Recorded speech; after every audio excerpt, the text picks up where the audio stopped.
La matinale d'Europe 1, 6h30, 9h. Thomas Soto. C'est le moment du débrief de la matinale, les temps forts de ce que vous avez entendu ce matin sur Europe 1. On a retrouvé au Maroc des restes d'Homo sapiens vieux de 300 000 ans. Pour Pascal Pic, ça confirme tout simplement nos origines africaines. Écoutez les explications du paléoanthropologue. Il était en direct à 7h45 pour l'interview Vérité. Vous regardez aujourd'hui la Terre, les hommes sont partout. Vous faites un grand pas en arrière de 50 000 ans, il n'y a plus aucune trace humaine dans les Amériques. Et je prends une échelle large. Vous faites un pas en arrière de 70 000 ans, il n'y a plus personne en Australie. Ensuite, vous faites un grand pas en arrière autour de 2 millions d'années. On n'a pas de traces des premiers hommes en dehors de l'Afrique. Et après ça, tout se passe en Afrique.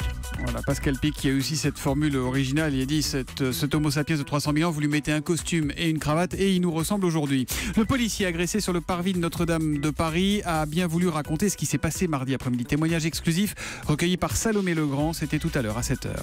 Je prends en fait un coup de marteau à l'arrière de la tête, ce qui fait que je me jette au sol et je me suis dit ça y est, s'il arrive à me porter le deuxième coup au visage, je vais pas me relever. Au moment où il porte le coup et qu'il se met à crier c'est pour la série, j'ai réalisé qu'en fait le mec c'était pas un fou, c'était quelqu'un qui avait préparé son attaque pour nous avoir. Je me dis que si le collègue il réagit pas, je vais laisser certainement ma vie donc heureusement qu'il a super bien réagi et quand je revois la vidéo je me dis vraiment qu'on a évité le pire. Je suis vraiment content qu'en fait il n'y ait pas eu d'autres blessés, que ça s'est passé tellement vite.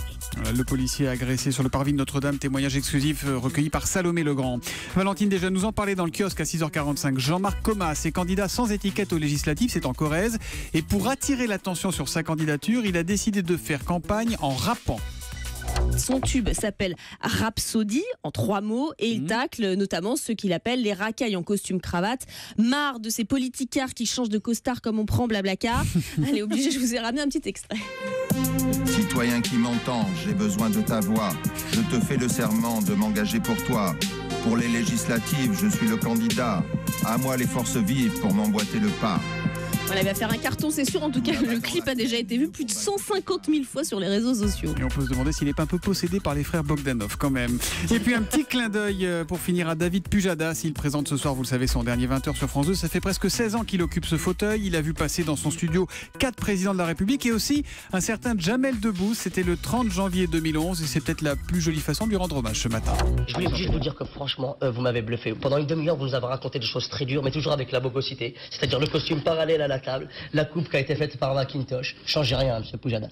Voilà, changez rien, monsieur Pujadas. Pujadas, il dit même. Pujadas, le débrief de la matinale.